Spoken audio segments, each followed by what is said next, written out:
آج تو بڑھ کر کے گناہوں کی طرف جا رہے ہیں لوگ، خواہشات کے دلدل میں پھنسے ہوئے جا رہے ہیں۔ آج کا دن پورا زنا کے طور پر منایا جا رہا ہے۔ میں اپنی بچیوں سے کہوں گا، بعض ہمارے بڑے لوگوں نے اس کو یوم حیا کہا ہے، بہت ہی اچھا ہے۔ یہ ویلنٹائن ڈے نہیں ہے، یوم حیا ہے، حیا کا دن ہے۔ بچیاں اپنے گھروں سے یہ پیغام دیں، نو ویلنٹائن ڈے۔ ہمارے اسلام میں، ہمارے مذہب میں، ہمارے تقدسات میں ایسے فحش رواج کا کوئی حصہ ہو ہی نہیں سکتا۔ اگر تمہاری خواہشات ہیں، اپنے ماں باپ سے کہو شادی کروا دیں، نوجوان جائیں، نکاح کا پیغام بھیجیں کسی کو۔ اللہ کے حبیب صلی اللہ علیہ وسلم نے تو یہ فرمایا تھا، نکاح کو اتنا آسان کر دو کہ زنا کرنا مشکل ہو جائے، اور یہاں بات ایسی آ گئی کہ زنا کو آسان کر دیا گیا، نکاح کو بہت بھاری بنا دیا۔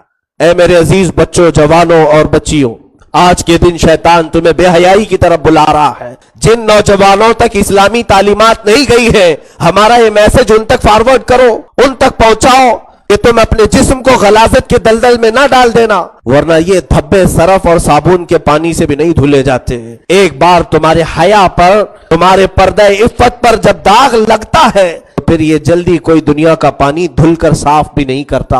اس کی عمر ہو جائے، اس کا نکاح کر دیا جائے۔ رسول پاک صلی اللہ علیہ وسلم نے فرمایا 5 چیزیں ایسی ہیں جس میں تاخیر کرنا گناہ ہے۔ ایک، نماز کا وقت ہو جائے تو نماز پڑھنے میں تاخیر کرنا۔ دوسرے، جب کسی کی موت ہو جائے تو جنازہ اٹھانے میں تاخیر کرنا گناہ ہے، جلدی اٹھایا جائے۔ تیسرے، جب بچی جوان ہو جائے، بالغ ہو جائے تو اس کے نکاح میں تاخیر کرنا گناہ ہے۔ گناہ بڑھتا جائے گا، بچیوں کے اچھے رشتے آئیں، پڑھائیں لکھائیں، میں اس کے خلاف نہیں ہوں۔ کیا شادی کرنے کے بعد بھی اگر وہ پڑھ سکتی ہے، اپنی پڑھائی کو جاری رکھ سکتی ہے تو اس میں کون سا اعتراض ہے، کون سی خلاف بات ہے؟ لیکن ان کے گھر جلدی بسائے جائیں، اس لیے کہ شیطان ہمہ وقت دماغ پر سوار رہتا ہے اور غلیظ خیالات انہیں ڈالتا ہے۔ اسی طرح نوجوان لوگوں سے بھی، اور جو بڑے لوگ ہیں، یہ نکاح کو آسان بنائیں، نکاح کو آسان کریں۔ آج کے دن میں سب سے یہی گزارش کروں گا، بچوں سے، بچیوں سے، اس برے رسم و رواج کا کلی طور پر بائیکاٹ کریں۔ جب کسی سے زنا ہو جاتا ہے تو اس کی کتنی خرابیاں جانتے ہیں؟ 15 مصیبتیں اس پر اللہ نازل فرماتا ہے۔ 15 مصیبتیں ایسی کہ 5 دنیا میں، 5 قبر میں، اور 5 حشر کے دن۔ یہ زنا کبیرہ گناہوں میں سے ہے کہ اللہ کے حبیب صلی اللہ علیہ وسلم کی بارگاہ میں کسی صحابی سے بھی ہو گیا تو حضور نے نہیں فرمایا جاؤ توبہ کر لو سب ختم ہو جائے گا، بلکہ انہیں حکم دیا کہ انہیں پہاڑ کے اوپر سے نیچے گراؤ اور ان پر سنگساری کرو، پتھروں سے بارش کرو۔ ماعز اسلمی رضی اللہ تعالیٰ عنہ، صحابہ ہمارے سروں کے تاج ہیں، وہ آنکھوں کے ہمارے نور ہیں، لیکن ان کی خطائیں ہمارے لیے عبرت رہیں۔ سنگسار کیا گیا تو ماں و شما کا حال کیا ہے میرے عزیزو؟ یاد رکھنا، اللہ رب العزت تمہارے ہر چیز کو، ہر فعل کو دیکھ رہا ہے۔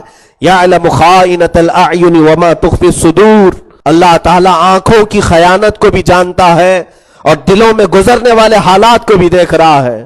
وہ بچے اور بچیاں جو اپنے گھروں سے ماں باپ کو بول کر گئیں کہ آج کالج ہے، ہمارے کلاسز ہیں، فلاں جگہ جانا ہے، ملنا ہے، اور پھر ماں باپ کو دھوکہ دے کر کے اگر اپنے معشوق اور اپنے محبوب کے ساتھ رنگ رلیاں منانے کی کوشش کر رہے ہیں، ہو سکتا ہے کہ تم نے اپنے ماں باپ کی آنکھوں کو پر دھول جھونک دیا ہو، تم نے اپنے بھائی بہنوں کو چھپ کر کے اپنے جسم کو غلیظ کر لیا ہو۔ یاد رکھنا، جس خالق نے تمہیں پیدا کیا وہ ہر لمحہ تمہیں دیکھ رہا ہے، ہر آن تمہیں دیکھ رہا ہے۔ جس وقت تمہارا بدن آشکار ہوتا ہے اس وقت بھی رحمان تمہیں دیکھ رہا ہے۔ بلکہ یہ فرمایا گیا ہے کہ جب ایک نوجوان جوڑا بغیر نکاح کے ایک دوسرے کے جسم کے قریب ہوتے ہیں، فرماتے میرے آقا صلی اللہ علیہ وسلم، اہتز العرش، اللہ کا عرش ہلنے لگ جاتا ہے۔ اہتز عرش الرحمن، رحمان کا عرش اس وقت ہل جاتا ہے۔ یہ اتنا بڑا پاپ ہے، یہ اتنا بڑا گناہ ہے۔ میرے عزیزوں، آج لوگ کیا سمجھتے ہیں کہ سب کرنے کے بعد رو رو کر کے یہاں آئیں اور سب دھل لیں۔